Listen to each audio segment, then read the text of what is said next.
This is the Knowledge Capital. From Dubai to the world, quick, powerful insights for entrepreneurs, tech builders, and bold thinkers. Learn how to scale smart, think sharper, and win faster. With real stories, real lessons, and no fluff. Let's turn knowledge into capital.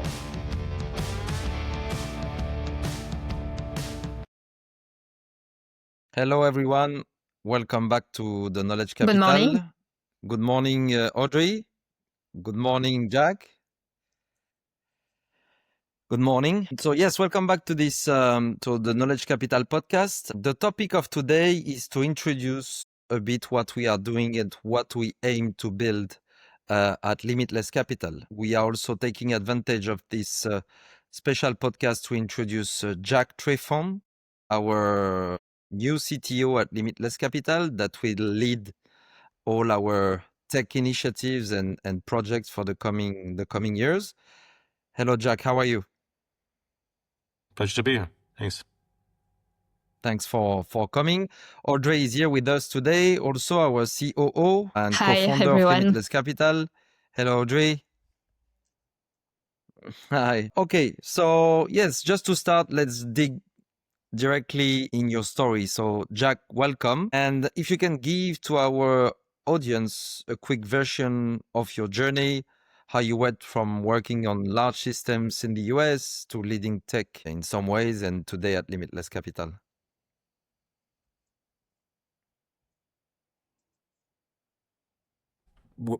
Where to start with this? I guess my journey spans for over 27 years at this point, and that's my journey where the technology started, where technology barely existed.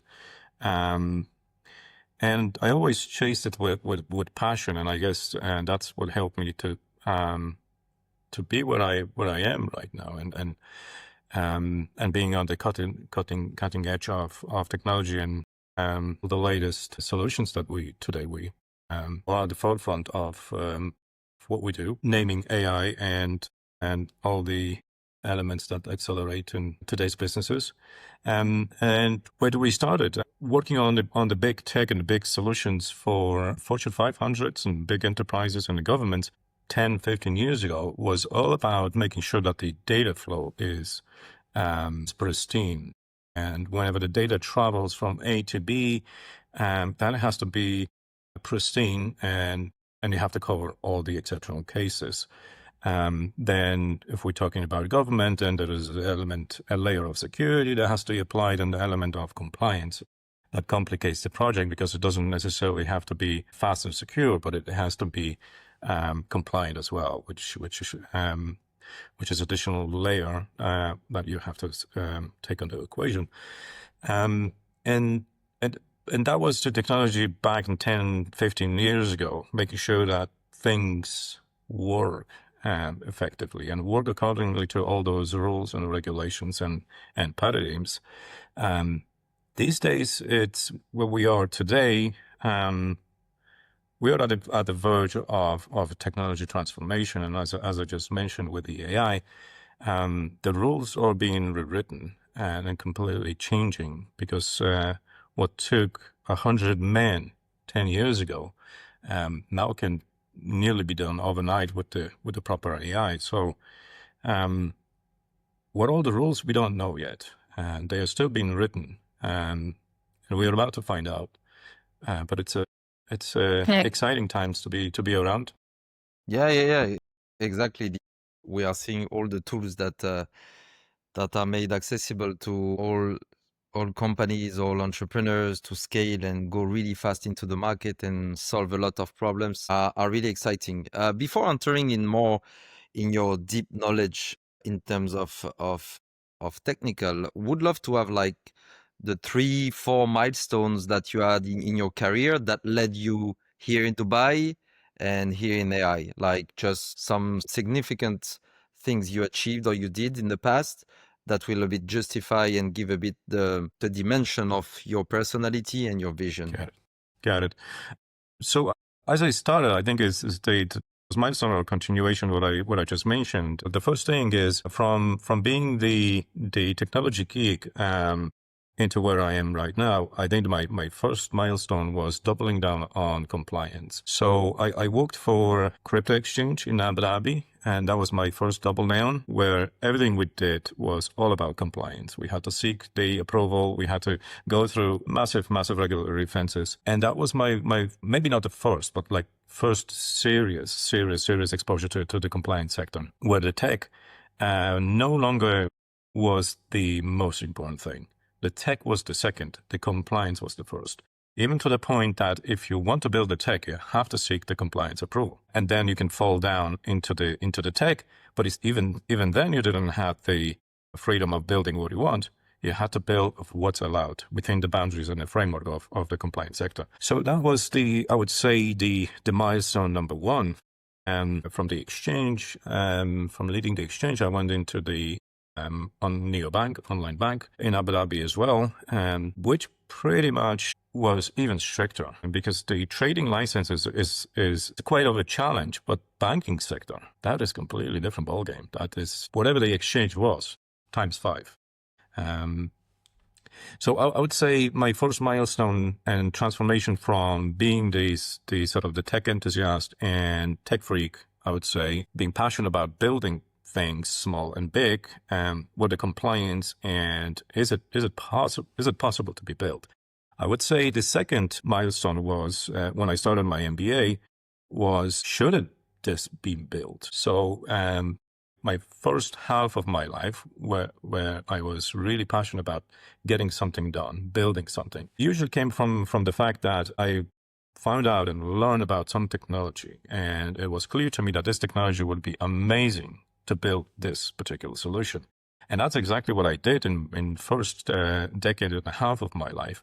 I was just spitting out small things and pet projects like a hamster. And then I learned, and some of them even grew into the startups and whatnot. With majority of them failed through the natural causes, namely, not every tech should be built. So that was my second milestone right after the compliance cold shower was why? Why would you build something like this? Is there a need that this technology resolve? Is there a pain so bad to the people that they are willing to sort of take the proverbial money out of the pocket and pay you to resolve that pain? And that is one of the biggest drivers for me to take the journey and get the MBA degree, was just to balance my perception of the world itself. I know the tech. I know it by hand. 27 years in the tech, building all kinds of systems, all kinds of languages and technology stacks taught me a lot, but not about the world, how the world works as it is, and what sort of gravity rules it obeys by. That is exactly what my second milestone, I would say, brought me, which was understanding the financials, understanding the business structures, how the business is being spawned, and how the business abides by those gravity laws. The cash flow is a lifeblood of the organism, how the cost of acquisition, how the margin sustain the stability of a business, but it all boils down to the ICP and TAM and all the sort of the homework that you typically have to do before you're entering in any venture. And I think that gave me the proper schooling and the proper framework in looking at exactly that point. We can build anything. And this is very interesting what you are saying, because you said that it's been 27 years, you are now in tech, so you saw a lot of evolution. But this is what we also appreciate and think that is really important to have a role as CTO, is you really understand the commercial aspects of the businesses that is currently helping you to build systems and structures that can help the business running better. Because we are still seeing a lot of technical people in the market that are too tech and not aware enough of the business model or how we can scale a business. So this is a very good point, I think. And it's very, and the reason I pursued that was the fact that I was personally affected by this. I used to be a software engineer 27, 28 years ago, and I had a boss as anyone else. And I had many companies. 27 years is a lot of time. And as you can imagine, I had maybe roughly about 20 different companies I worked for. And I was heavily affected by a leader or direct manager or indirect manager who was either on the left or on the right. So either he was a brilliant business guy and led the company like no other, but he understood zero tech and he relied on someone's point of view, someone's technical. And that is very, very dangerous, because what happens in a situation like this, the things are being lost in the translation. That's one thing. So the business guy can have his own perception of what the tech guy is telling him. Second thing is the tech may not necessarily have enough context to make a judgment, because he doesn't understand the whole context of this tech is good, but building it for 12 months, we're going to run out of the juice, right? And the business guy has that information. The tech guy doesn't. And the tech guy might actually be the best tech guy in the world and gives the best advice in the world. But without a broader context, there is just disconnect. And sometimes that disconnect just leads you off the cliff. And the second type of the leaders and the managers I had a pleasure working with, they were on the opposite side of it. They were very technical, brilliant people.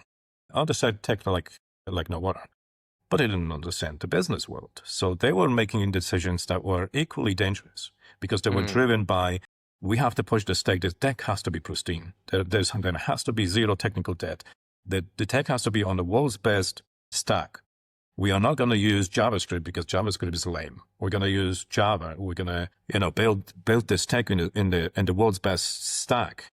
And what turns out that the world's best stack was so hard to acquire people to work on it. It was very expensive and took ages to hire someone.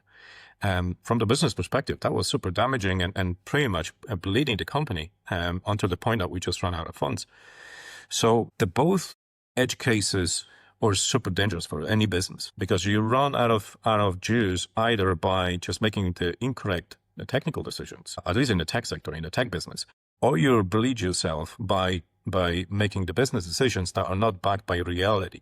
So you make a decision that simply cannot be turned into the product itself. So and because I was exposed to that world for nearly 3 decades at this point, I said enough is enough. At least I'm gonna step forward, and I will try to bridge the world of the technology and the business and make that equilibrium and create that balance in which the projects can be done in that sort of balanced environment. And boy, I've seen everything. I've seen hundreds of millions just pumped into the business that just didn't have the fundamental elements to even go to the fruition. They were just simply sentenced to extinction. And I've seen this in large companies. I've seen this in the governments. I've seen this in small, medium companies as well. It tends to repeat mainly because there is a shortage of the people that understand enough of the technology and understand enough of the real world. There is a lot. We are seeing a lot of developers in the market. Everyone is becoming a developer. We are seeing, but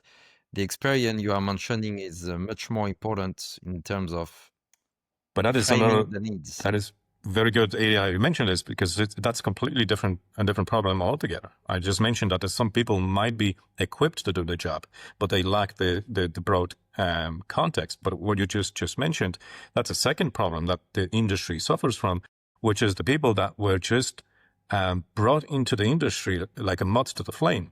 Because there's money, there's a good career choice, and they're just rushing in. I'm gonna finish 5 Udemy courses, and now I'm gonna be software developer, or I'm gonna finish the Udemy course on MBA, and I'm gonna be business guy. And that is equally dangerous, because those people will have a very high level understanding. Mainly, that understanding will be on phraseology and on the sort of high level concept, but there is not enough depth to make the proper decisions. And that is completely different set of problems. And I witnessed those problems as well with the self-proclaimed. Mainly, I've seen those people on the tech side, because I for the past 15 years, I've been a leader and a manager. So I've been in the position of hiring. And that's what I met this phenomena most. But I did see this on the business side of it and the leadership side of it as well, where people just are in a position without passion, without knowledge, without tools, skills, and just occupying the position because the world kind of gave them the opportunity to be in a position. And it's equally dangerous and devastating for the businesses both on the tech and both on the business side. Yeah. Yeah. And speaking about your 27 years experience, what was the biggest mindset shift you had going from enterprise tech, like software engineers, into Web3 decentralization tools? How it worked in the perspective of a high technical guy? Because we are seeing technical evolution, but we always forgot that before AI, but still today, but before AI, it was only applied and developed by technical people. So what kind of mindset you see to go from traditional infrastructure to where we are right now? I speak On the about crypto side. until the crypto, the blockchain. Yeah, funny you should say that. I think there's, just to give you a little bit of a context, when it actually happened was, I think it was roughly about 12 years ago. As I mentioned, I'm a startup freak, and I always do those pet projects, and I'm trying to sort of, whenever they're mature enough, I'm trying to make a business out of it. And one of those pet projects, or my kind of outburst of the startup, a passion was, I tried to build something, and mind you, that was 12 to 15 years ago. I don't remember the exact date. Was when we had Ethereum. I think EOS was about to launch, and Lisk was pushing his 5th release date. And I was trying to build a loyalty program on the decentralized platform. And I was reviewing all the existing platforms, and none of them were cutting. They were not really they were either too slow or too expensive, and both of those things were pretty much killing the idea. Because in a loyalty space, you're cutting cents, sometimes in a half, sometimes in a quarter. That means that the expensive the transaction is pretty much killing the purpose of accumulating those points and redeeming those points. So out of that, I come up with a startup idea to build the blockchain, and that's what I did. I was one of few, I would say, shamelessly, ideas that pretty much I managed to exit successfully. I built the tech, I built the whole blockchain. In the hope that I can cater for this market, and it turns out that the business was acquired by esports company. They needed this economy for internal in-app purchases and the value exchange. But the reason I'm sort of building up this kind of contextual story is what sort of challenges and the mindset shift I had to go from being an engineer coming from the enterprise, big stable data shifts, data processing, all the atomic transactions, whenever there's something failed that you have to sort of go back and redo, into something that is completely on the opposite side. On the blockchain, if something fails, it fails. Hopefully it shouldn't, but it's not the failure that is most important, but it's the security of the transaction. And those were the concepts that were fairly new to me, were the concepts that I had to sort of build the knowledge from ground up. And especially building the blockchain from scratch, that exposes you to a lot of new concepts, from the cryptography and the crypto signatures and all the validations, the block building, blockchaining, and block validations, all the way down to the Byzantine faults and consensus protocols. Like how the concept of decentralization wasn't new to me, because that is something that we in the tech industry do on a daily basis. It's called async processing. So you typically write the software that is high performing. You would have to sort of disperse the processing over different processors and different threads. So decentralization is something that I knew as a concept, and I knew how to sort of deal with this. All the sort of asynchronicity and synchronization at the end, but the trustless asynchronicity and the trustless interchange of data, that was a brand new concept. How would you exchange information that is critical because you exchange value in a way that you don't have to trust the second person? Like, is the second person telling you true or not? Or you have to be immune to that. And as we know, there's different ways. There's a proof of concept. proof of work and multiple different concepts that we currently have. Proof of work, I would say, was the biggest way of changing the perception and changing people's mind on how this can be done. We can randomize it. We can randomize it in the way that you will never know who's gonna provide that sort of validation of truth, because everyone will have to do so much work that whoever finished first will be the one conveying the truth. So the randomization will be the solution, because then you don't, as a hacker or as a bad actor, you don't know who to attack, because you don't know where the truth's going to come from. So in theory, you would pretty much have to attack everyone. So that defeats the purpose. It's too much of attack power that you would have to invest, and there's not enough value to extract from that attack. So it was very, very good concept, but it requires so much energy and so much investment, infrastructure investment, that I knew that the proof of work will not be a solution. So I based my solution based on the proof of stake, or delegates proof of stake, with the staking mechanisms, which I still believe it's something, some way forward. Does it have flaws? For sure, because it takes a completely different approach. Rather than proof of work, what is 100% randomness, where the truth is coming from. The proof of work can be deterministic. You will know exactly where the truth is coming from, because it's coming from the people that have the staking pools and invested a lot of money. And you rely on the fact that it's not the randomness anymore. You rely on the fact that those people are staking money. So if they will tell you the false truth, they will suffer the penalties of whatever the staking invested in the pool itself. Completely different way of looking at it. Attacks are still possible, although at least they are backed by penalty. And whoever suffer this bad transactions or bad block manipulations, at least they can recover the funds. And I would say that this is there a perfect way of resolving this problem? By far, no. I don't think that the humanity found the one, and I hope at some point they will, and maybe if not humanity, maybe AI. But hopefully we can get to the point where we will have a costless consensus protocol. Proof of work, we know it eaten so much power of our planet that could be invested in something. And proof of stake is based on the fact that you're not secure. You just penalize the bad actors. We have a solutions. None of them. Yeah. No. This is very, very, very interesting. The POS and POW. We could maybe create a podcast only for that, just to explain the difference between both and what are the pros and cons into that. I just want to jump.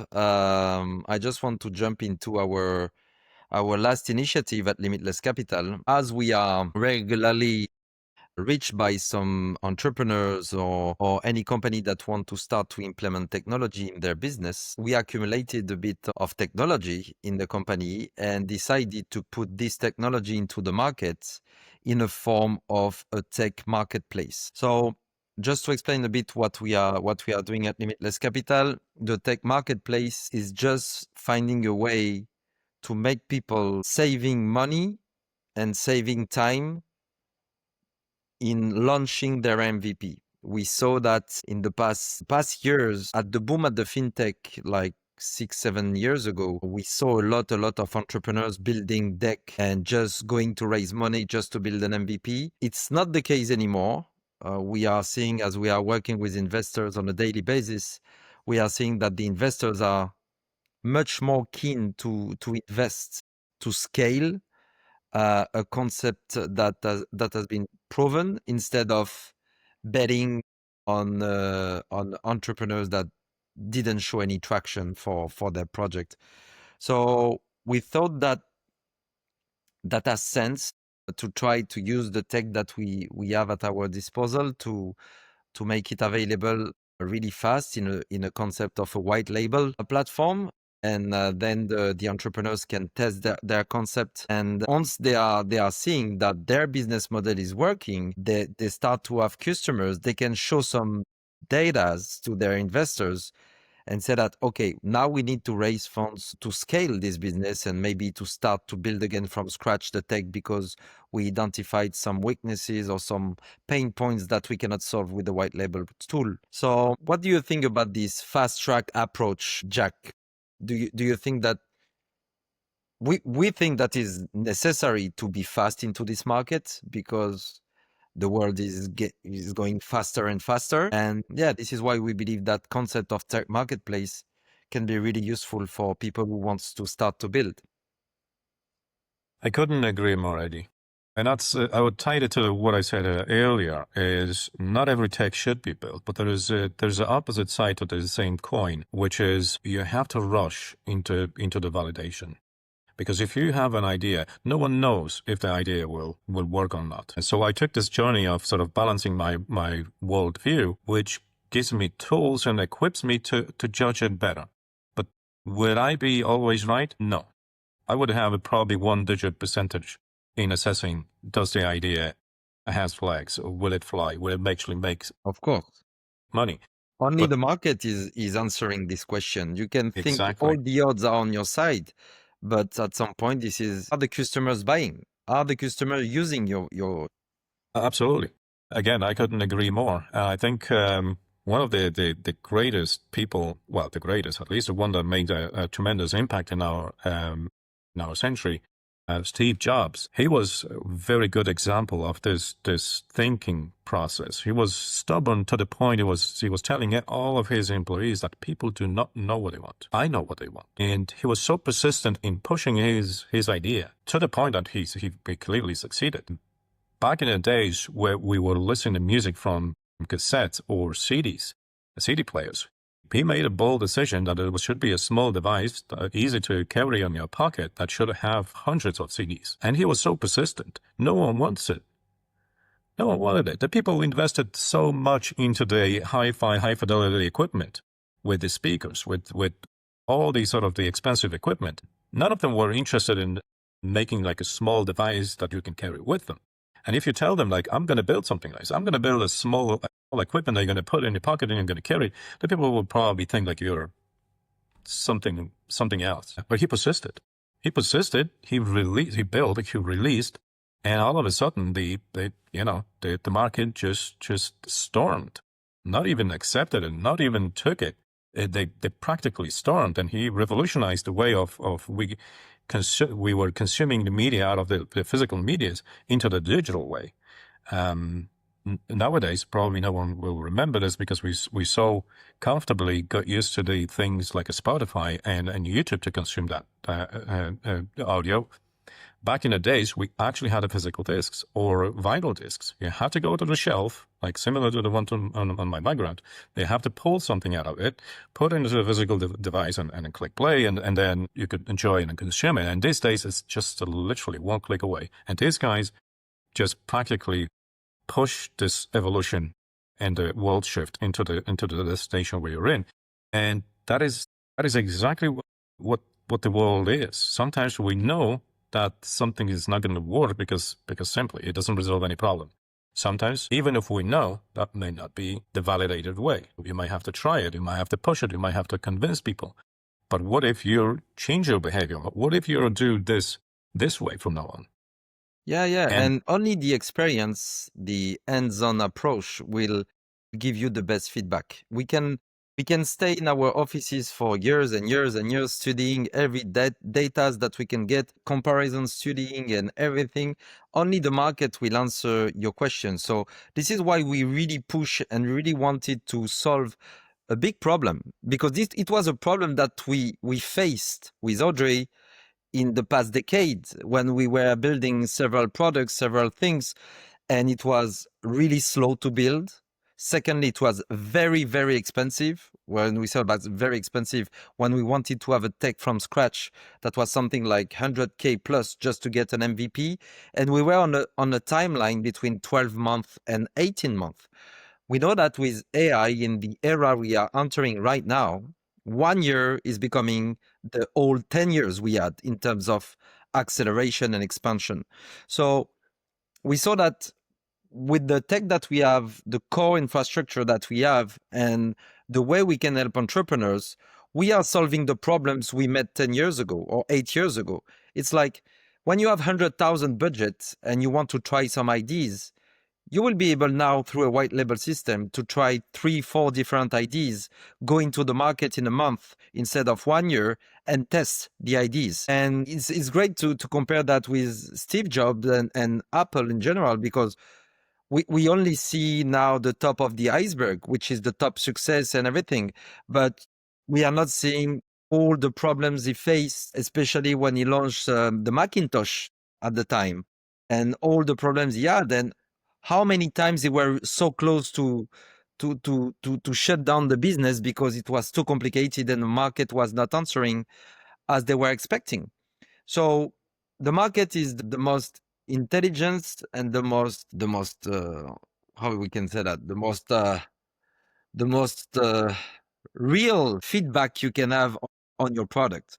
So Definitely this most is why we definite. say that to the entrepreneurs, you can don't spend too much time at building decks and study things. Use solutions that can push your concept really fast into the market, test it, adjust. If it's working well, you can scale. If it's not working, you pass, you go to another one. That is exactly what I was leading with the story.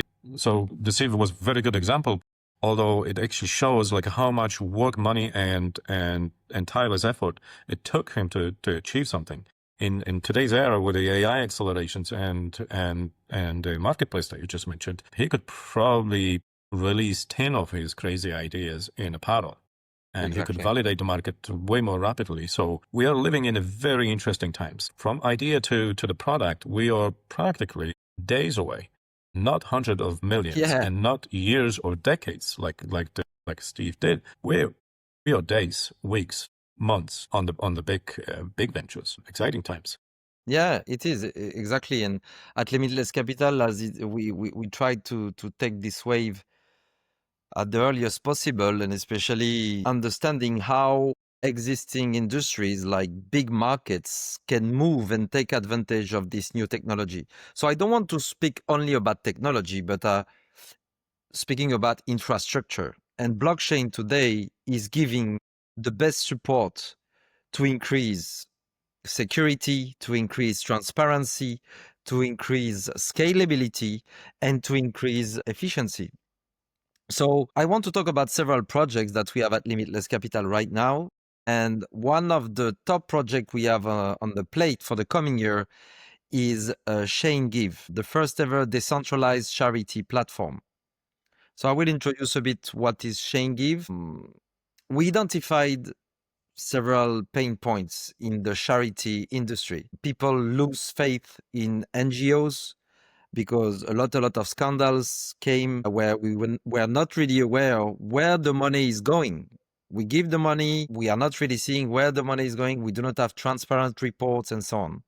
At the same time, so the donors started to fade away, to started to stop believing in that process and say that it's not transparent enough. On the other side, the donors were not really keen to give that much. And we also identified the point with the influencers on internet. A lot of influencers now are a bit struggling with their reputation because influencers are monetizing their influence by selling stuff to the people.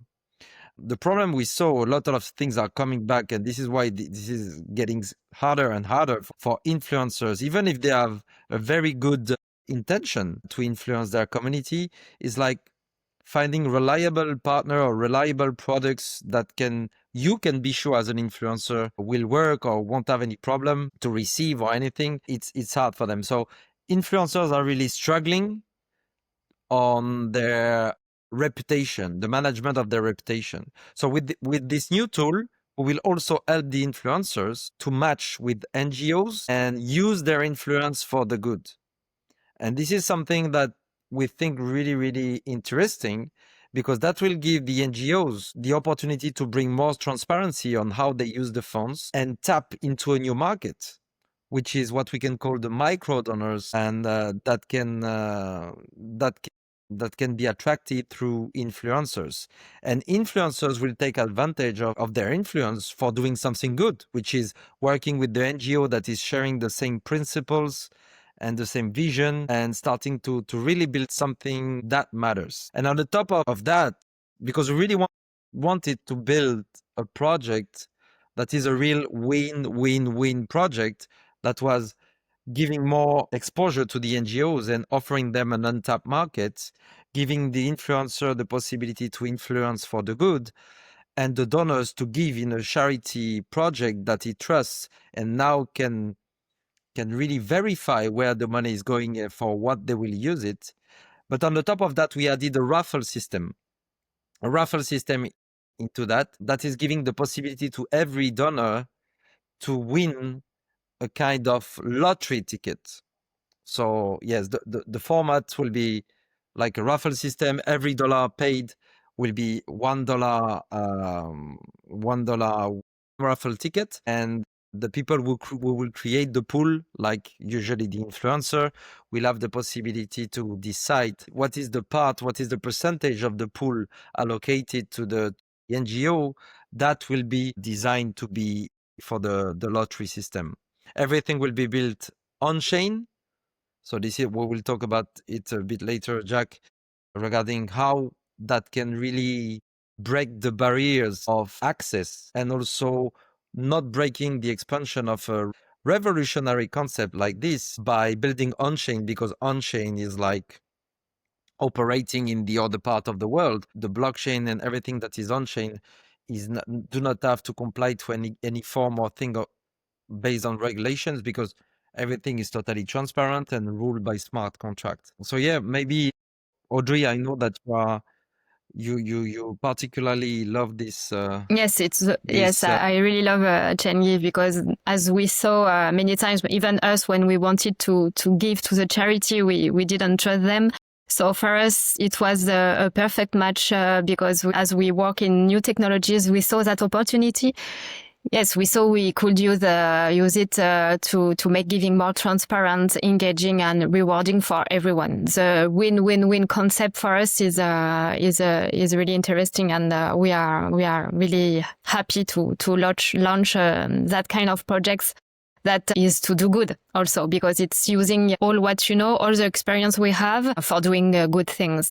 Yeah, this is what we also wanted to focus on. We think that on-chain, so the building or moving businesses on-chain, on the blockchain, can really help to all the parties involved, but at the same time, doing things for the good.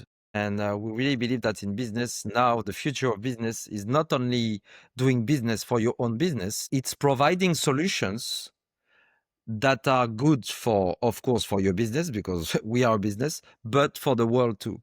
I think moving things on chain, and I am particularly a strong believer on moving the big market on chain to also on a scalability purpose. I don't know what you think about that, Jack. Absolutely. I think it's a no-brainer, I would say. One of the biggest problems with a charity, because a charity is all cash, it's all money. And because it's all cash, all money, it really attracts the bad actors. And I had an unfortunate pleasure as well when I was working for the ISP back in Ireland, where one of the biggest local charities, they came in and where they were asking for the most expensive products. And I was actually part of the department that was fulfilling the order. It shocked me because those products were of extreme importance. We only had the banks and the financial institution ordering those products. Clearly, when we're dealing with the people from this charity, they were not interested in debating or even with the product selections. They wanted the best. Clearly, they were not interested because the money wasn't theirs. The money flow would keep on coming, and they were just spending it like their own. And the reason I'm mentioning this, it's not a precaution of any kind, or I'm not trying to say anything negative about the charities, because they are needed in the world, and we can just turn on TV and see how many bad things are happening across the world, from natural disasters to the things that are just happening due to negligence and other factors. But it points to the very point that you just mentioned, really, is the fact that where there's money, there are bad actors. And the only way to eliminate the bad actors is being open and being honest and putting everything into the public record. So all of a sudden, if you have an open book, an open ledger in which you show exactly the $5 came in, I It was in my possession for a day. I took 10 cents out of it just to finance my operation, and 490 routed to the cost. And if you have this ability for everyone to inspect that ledger, that's it. You don't need any more trust because it's trustless. Something I mentioned when I was building my own chain is that when you don't have to trust anyone, the world of opportunities are at your doorstep. Of course. And because you don't have to be attacked, you don't have to be mistrusted, you don't have to be questioned. Everything is out there for full inspection. And it's clearly can be investigated how much you retained, how much went to what you just mentioned, to the raffle system, how much went into the sustaining your business model and making sure that you as an institution are still supporting the cause, and how much went straight into the cause itself. All of that being on the public ledger, I think it will resolve a lot of problems. It'll resolve the trust, it'll resolve the security of the transactions, resolve the barrier of entry for many people that would stop and think twice before donating because of that trust issues. Hmm. And I would agree with them. As the guy who saw this firsthand, I would have the same issues, the same trust issues. Like, why should I give you $100 or $1,000? I don't know what you're going to do with this. You might actually do the same thing as the company that I work with, and spend $800 of that dollars on the internet connection, and some other things that you will try to justify as a business expenditure. And yeah, there's no one to stop you. There's no one to say, no, that is not the way of spending, because your books are closed for business, right? So I think putting this engine, putting all the solution over on chain for the public to see, I think is definitely a wise and smart way of resolving the trust issues, and putting this. The main thing is exactly this. I think the two things that are very important and very great in that kind of project is, first, as you said, trust. You don't need to enter in a process when you have to making people trusting you, because trust is very subjective, and it's always putting a barrier or retain people for working fully or giving fully what they have to give, because there is this trust issue. So what is great is, by not trusting anymore the people, because basically everyone that will build solution on chain will build protocols that are not about to be trusted, because everything is transparent and secured by blockchain and smart contracts. I think we are entering the next era, the next age of how business can work, and giving a chance for small companies that have great ideas to scale and to enter in big businesses without entering in the game of, I need to raise funds, I need to have more money. What I really believe in decentralization application is, like, we have more potential of viral growth than what we had in the Web2 interactions. Because as we saw the past 10 years, every product, especially in fintech or everything that was related to the finance or moving in crypto and blockchain and so on, the more money you add to get customers for your customer acquisition, the more results you will get into your app or into your product. For me, it looked like more like a rigged game, because I feel that really shame to have a great project and you go to raise funds, for example, as your seed phase, you go to raise fund $1 million, but you are seeing in the pitch deck that $100,000 are dedicated to pay ads and to pay middlemen, which are Google, Instagram, Facebook, to get your customers. I found that really amazing and a big waste of money, because those are already making a lot of money, at the same time using our informations to do more money, and we know that. And now with decentralization, if you are building, like we will build the ShaneGive project into the MetaMask store, for example, and just working with reliable people and just spreading the word in communities, we know that that kind of really useful project will grow by themselves, because they solve a problem and all parties involved will win. So if you are thinking your business right now of every parties will win, and you build everything on transparency, it's a no-brainer. It's like, it's the new era for businesses. Yeah, that's true. Interesting thing that you just mentioned is there's a barrier of entry. There are two barriers of entries for the charity in itself. One is like, what would they do with it, with the money? So there's an element of reputation. Like, I can give them my money because they prove it. I can inspect all the transactions in the chain, but this is post factum. So there's still a breakout. There is still element of the people that I'm not going to charge you. Yes, you have a history of good transactions, but what's going to happen with my money? Would it go straight as well or not? So I think that the what you just mentioned, and I just want to sort of add from the technical standpoint, that there's a pre-investment validation as well, because those smart contracts, exactly as you just said, they can be validated up front. So if you can see that what the contract is doing, and a few years ago, those contracts would have to be translated to the human with someone techie. But these days, you can just copy the code, put in a ChatGPT, and ask ChatGPT, what is this contract doing? And the ChatGPT will be able to answer you in the human language. So what I'm trying to say is you can pre-validate if this charity or this venture, this contract, what is it doing? If I will send 1 Bitcoin to this smart contract, what's going to happen? What is the journey that it will take? Will it take exactly as promised? Will the company retain 10%? Put the 20% into the raffle and put 70% back into the cost? Or do I have to trust them? Back in the days, you do have to trust them. Nowadays, you can pre-validate. You can pre-validate and then post-validate. So you can check what's going to happen, and then you can validate that with, you can go to the Chain Explorer, and you can check, like, this is my address. It's supposed to go to this, and then it should supposed to bounce to this NGO address.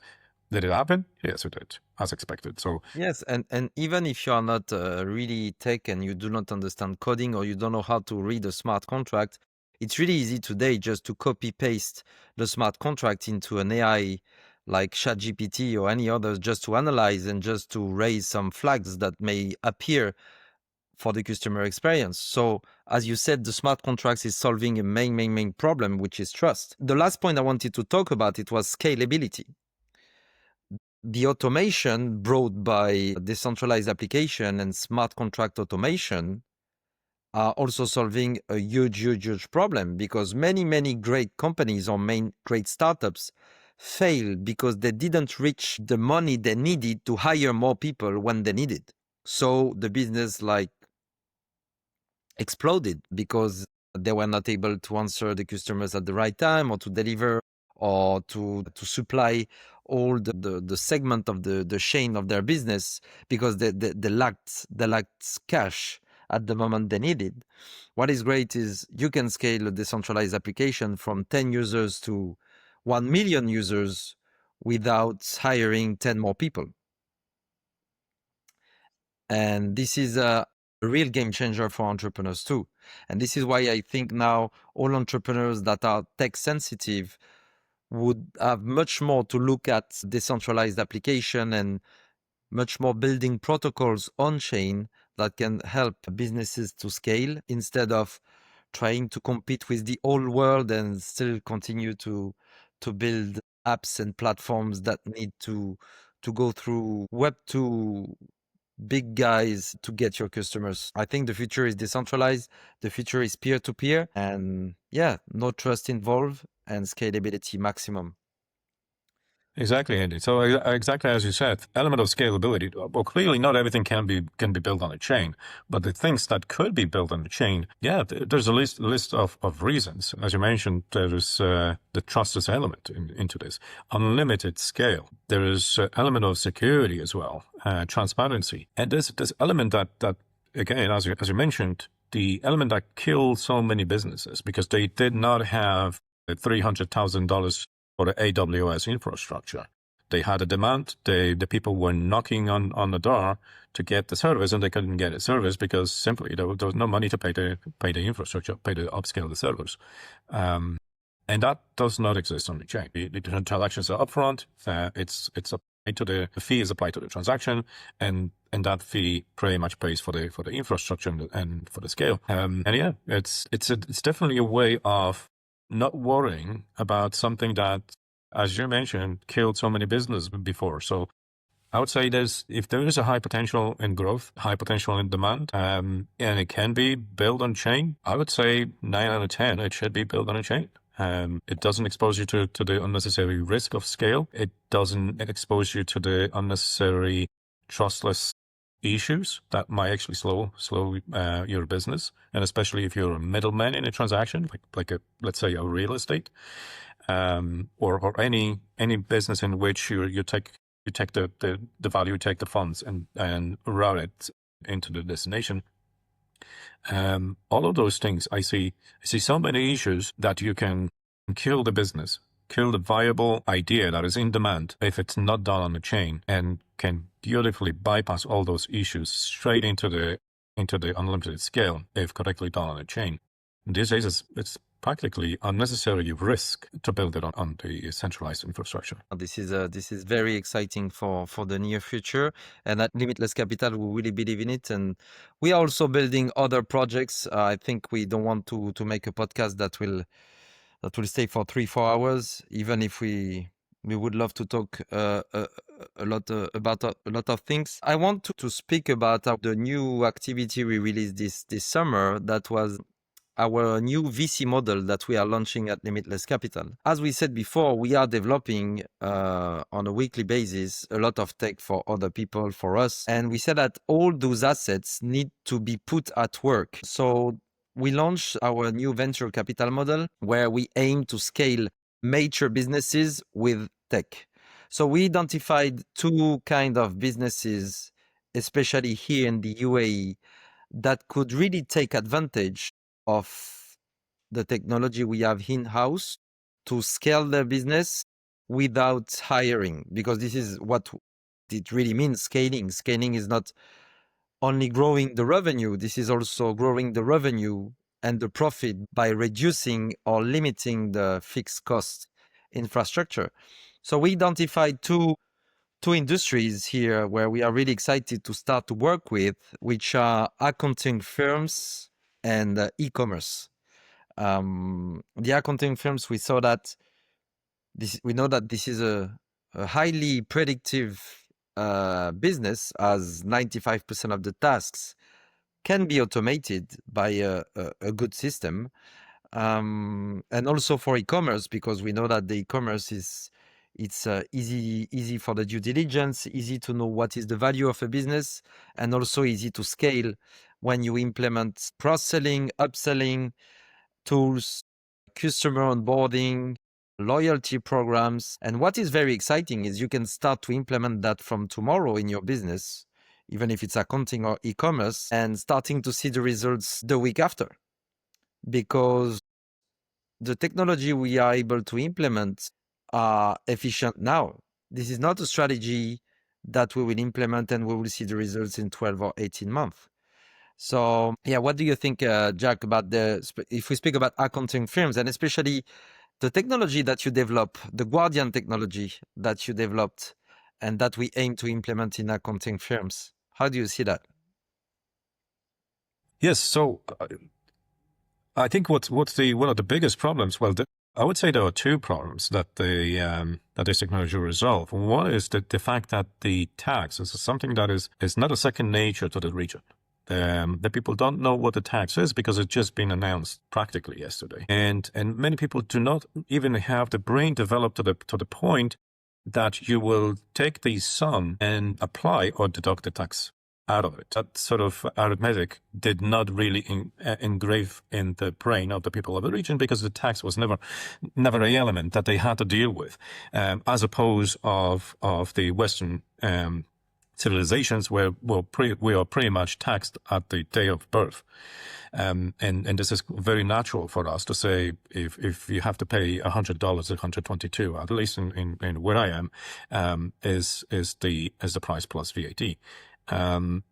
And so what I meant to say is there are 2 issues. One is that the technology will demystify the issue of what the tax is. Like, how do I calculate it? How do I subtract it? Do I apply? How much do I have to pay at the end of the month, or at the end of the quarter, or whatever the pay season is? And how do I stay afloat if I don't care about the taxes and the tax period will come when I actually have enough money to cover it? So there was a set of rules that the application and business governs in order to make sure and guide you through this complexity of the system. But there's a second element to the application that is equally important, which majority of the tax system, tax regime, is not really a dark science or magic either. It's very, very, very simple. Unless you go into the CFO levels with the proper BIs and financial forecasting and analysis of the vitals of the business, if we stay solely on accounting, you can break it down into the very, very simple elements, of which the core is classification of the expenditure, really the core of the accounting. And this is the most important thing that you as a business owner should really care about, because you have to pay the taxes. Taxes are fairly easy. Every single calculator will calculate this for you. What cannot be done by the calculator is whenever I'm running a business and I put the fuel into my car, it's not something that I can deduct as a business expense. If I buy a computer, is it something that I can deduct? Is it? If so, how can I just take the whole sum, or do I have to use the amortization? And this is really the core of the accounting that every entrepreneur, every business owner should really care about. Because if you do not care about those things, you will simply lose money. You will overpay your taxes.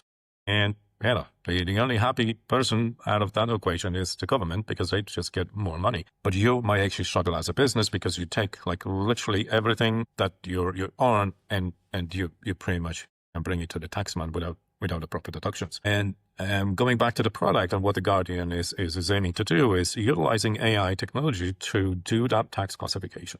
So typically that is done by a qualified accountant, and that qualified accountant would typically take your business profile. And if you're in tire business, you can take a truck to transport those tires as a business expenditure, because without that truck, you cannot conduct a business. Therefore, it is valid expenditure cost. That taxman will make that judgment based on the GAAP framework, as well as the FTA, UAE FTA laws. And that is something that can be replaced by technology, because it's not a matter of judgment. It's a matter of framework utilization. So the framework is written laws. This, as an IT company, you can deduct computer. You can deduct mouse, mousepad, keyboard, a camera, microphone. You cannot deduct truck. That doesn't make any sense. But then again, it's not a judgment, it's a framework. That framework is accessible, it exists publicly, and it's a framework that AI can easily absorb and obey by. So it is something that you can automate and utilize AI for in order to automate that element of a business. And unfortunately, in accounting, it's one of the most expensive elements, but at the same time, the most lucrative. So that's why would you typically take an accountant, is because you don't want to pay that much tax. You want to do this classification, and you want to do the tax deductions. And usually the bigger the business, that cost will pay for itself. And that is, I think, the lowest hanging fruit in how can we help the businesses of UAE is stay afloat, stay compliant, stay out of trouble, and deploy the AI that you don't really have to pay $1,000 a month to run your box, because the AI can do it cheaply and reliably. Exactly.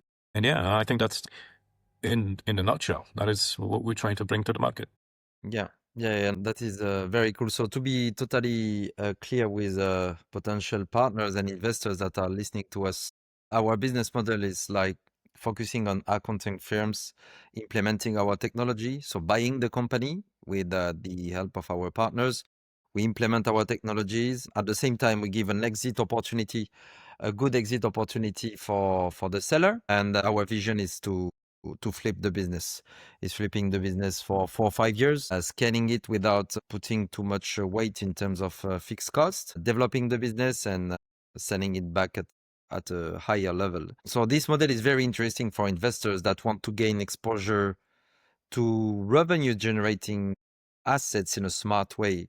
What I mean is, like, with our due diligence, the due diligence we are doing on accounting firms we want to enter in, we are sure that the business is already mature, already balanced and positive in cash flow. So like that, we do not focus on customer acquisition.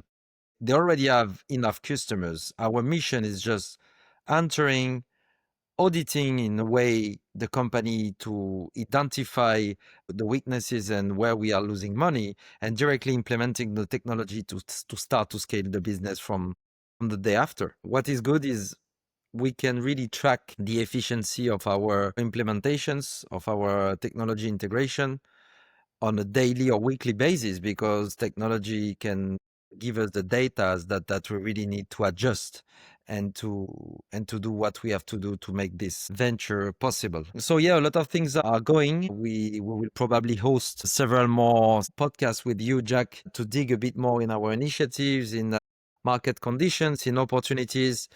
I really believe that is what we aim to give here at Knowledge Capital. Is each time they are listening one of the podcasts, they are learning something. I want to conclude this podcast a bit with some more personal questions, Jack, especially about your mindset and advices that you could give to some entrepreneurs that are listening to us. So according to you, what's the biggest trap when you see brilliant entrepreneurs, young guys, really motivated, they are falling into when they build tech? A lot of people are really excited about tech, but what kind of advice you can say to an entrepreneur to say that, okay, tech is good, but be careful to something? So I think that's something that I briefly mentioned on. It's don't dwell on it too much. Don't sit on it. Don't try to create Michelangelo as a silk chapel, because you might be dwelling on something that will never be accepted by the market. So take an agile approach. Rush to the POC. Release as soon as possible. Iterate as fast as you can, and don't be afraid to pivot. Twitter pivoted. So many big companies build something completely different than they finally sold. Of course. But you will not know this if you dwell on that silk chapel. If you will be building a tech for 10 years in your garage, and then you release something that it's already resolved, never be in pain, or the pain doesn't have the monetary value to be sold or to be paid for, that is a pure disaster. And that will be a loss of opportunity, because if you release it, you will collect the feedback and you will know that, yeah, maybe the solution is good, but the way that you formed the solution is not really applicable or acceptable by the market, and you should change the features, retain the core, but change the features. People will not do 20 clicks on your mobile in order to do this, the certain aspect, because it takes there's a pain, but it takes less to do it. So the things that you will learn only by being out there, by trying to get this out, seeing how your technology is being used. Is it adopted? Is there a critical feedback? Take that feedback in. But I think it's the most important thing out of all of this is just don't hold back from releasing something. Yeah, this is what we advise all the time in our advices, our daily tip that we are giving. It's always like it's far better to ship fast something and you improve on the way. It's really important, because this is the feedback of the market that will help you to adjust and to adapt to what is needed. But a business without customer is not a business. So you need to get customers first and then adjust. Yeah, and to conclude, I will let Audrey send you some questions with the feminine approach that are always different than me. So yeah, I'll let you finish, Audrey. Yeah, no, it is just a fast question just to end up. So I'd like to know a technology you are excited about. Hence the AI, I would say. And that was, Hedi, when you asked about the milestone and transformations I went through, I missed the last one, which is the AI itself, because as I quickly mentioned, it rewrites the rules. I don't think we, at least in my life, we actually had one, which is information age. There was an introduction of electricity, but I'm old, but not that old. So there was several things, and the steam engine was probably the first industrial revolution, and then electricity. And I would say the information age was the second massive revolution in which everything changed. The rules have been rewritten. No longer the paper was the medium of knowledge. Information could travel very, very fast. The information could be broadcasted to many. And so the information age was so disruptive that in many cases killed the radio and TV and the newspapers, and killed so many old ways to rewrite the new rules. And I would say the we all had a pleasure in participating in the second revolution and rewriting of the roles with the AI. I think the AI it's so vast and so impactful. We don't even understand and can comprehend how of the roles will be changed. We can only participate and see, and hopefully with creative minds, we will see the applications of it in the ways that we cannot even dream of, and then we will see how much of an impact it is. But the one thing I'm certain of, that the rules will be rewritten, that they will be completely changed. We just need to anticipate or just wait for that to happen and see what are the new rules. Okay. Yes. Then founder quality traits that you love? I love, but okay, definitely something that I do not have, which is being brave and decided. I'm very analytical. So I usually come into the analysis paralysis because I cannot make a decision because I don't have enough inputs to create an output. And that is something that I'm actively fighting. And I'm trying to change it in order to be more spontaneous. And this is really preventing me to do what I just said as advice to young entrepreneurs. I know I'm suffering from it, and as I said, actively fighting with it, but it's will hold you back from releasing because there's one more feature coming in. Let's put it in. It just makes more sense. Or it's nearly finished, but the quality is not there. I just need to polish the one last thing. Those things, pursuit of perfection and inability to make fast, quick, spontaneous decisions, I do not have them. I would love to have them. I will definitely work on them, and it is definitely a value that I value most because it is one of the most impactful in the business. Because if you stall for the 10 years or not stall, and every single year you will spawn a startup, you have 10 times more chances to be successful than the guy who stalled. It's simple math. I agree. Yeah. Then a red flag in startups for you?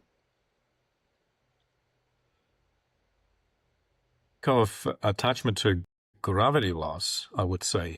And it's something and I'm saying this with a dose of humbleness, because that's exactly what I did in my first half of my life. Let's build something. Let's build. We have the money, we have the talents, we have ability, we have a technology, and let's build something. And let's build and they come, as the old proverb in the business world goes. No, it doesn't. It rarely works like this. In many cases, you have to do your due diligence. You have to, even if you cannot validate based on the POC, because your system is like a blockchain or whatever it is, it's so complex that you cannot simply create a POC. Sometimes you can even quiz the market. You can take the random people and say, like, if I would build something like this, would you actually use it? Would you pay $5 for something like this? Yeah. That's a good strategy to do that. Yeah, and there's so many ways that you can validate, either with a proof of concept, early launch, frequent launch, pivots, or just not, and just create that contrasting disaster. Okay, thank you. Next question. What makes an MVP ready to scale? Customers. It's not about tech. MVP ready to scale, it's absolutely not about the tech itself. It's about the acceptance. It's about people willing to use it, absorb it, embed it into the existing workflow, or augment the workflow, or even replace if that is the case. But at the same time, they have to be paid customers, because if you try to validate it based on the freebies, that's a vanity metrics. You might be fooled into the comfort of zone. Yes, now my tech works because I have 100K users. Ask those users if they're willing to pay $1 a month. Then you'll see if your 100K is down to zero. This is not a business. This is a trend of some kind. Then the last question, your one-liner for young developers. If you wanted to speak to yourself 30 years ago. One-liner, that's a good one. If I would have to sort of text message myself with a character limitation of 160 back in the text message era. Be brave, be unstoppable, be crazy. Be like Steve Jobs. Don't look back. And enjoy what you do, I think. And that is very, very important. I love Angela, which Yeah. was mentioning this, because that is extremely important. If you don't enjoy what you do, you're pushing the cart up the hill. Yep. And it doesn't matter how far the hill goes. At some point, you will get tired. And you always will, because it's a startup business. There is so many rejections. There is so many disappointments. The people will tell you to buzz off. The people will tell you that this doesn't make any sense. The people will tell you, no, I'm not going to invest because you're crazy. And all those rejections and many, many more, you will have to get through. And if without the passion, without the real attachment to what you do, you will not have the strength to pick yourself up and just keep on pushing that cart up the hill. And so I would say the passion, you can probably replace it to some extent with perseverance. If you're a stubborn person, yeah, maybe. But then again, it will only get you 1 mile further up the hill. But without attachment to what you do, without a passion and a love for what you do, even the stubbornness will not get you there. Yeah, this is why we always say that to be a good entrepreneur and playing the long run, you need to work on your why. Why are you doing that? Why? And the why will make you design the way you will how on the way. But the why is so important. So this is why it's what we call passion. It's what we call something. Passion is good, but if you do not have a proper why you are doing that, you can also lose a bit of, because passion sometimes is transforming in motivation, and we know that motivation fades sometimes. Consistency. So yeah, having something like a real why behind what you are doing can really, really help. So, okay, but thanks a lot, Jack, for coming. I will, so for all the people who wants to have more information about what we are doing, you can go on our website, www.limitless-capital.eu. You can also set a meeting with us if you want to develop tech, if you want to discuss anything. We also have our mails. Everything will be put in the description of the podcasts. Thanks very much, Jack, for coming today. Thanks for your time, Thank you for very the much. explanation. Audrey, thank you very much. Thank you, Hedi. Audrey, oh, it's an absolute pleasure. Thank you for having me. Yeah, Thank you. Thank you very much. Bye-bye. Bye. Bye. You've been listening to The Knowledge Capital. Follow us, drop a comment, and share the game. Follow Limitless Capital on LinkedIn and Instagram. Stay sharp, stay limitless.